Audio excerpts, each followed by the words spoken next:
How to link account in Lyft. In this video, I'm going to show you how you can easily link your account. First of all, open the application. Now here on the right bottom, you can see this profile icon. Simply tap on your profile icon. So these are the profile settings. Now on the top, you'll be able to see view profile. Simply tap on view profile.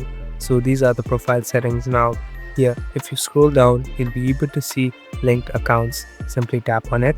Again, tap on add rewards program. So this is the section where you can add different rewards. So here, first you must be subscription to it, and now you can easily tap on them and tap on link account to activate. So this will directly link your account and you'll be done. Thank you for watching this video. I hope this video will help you.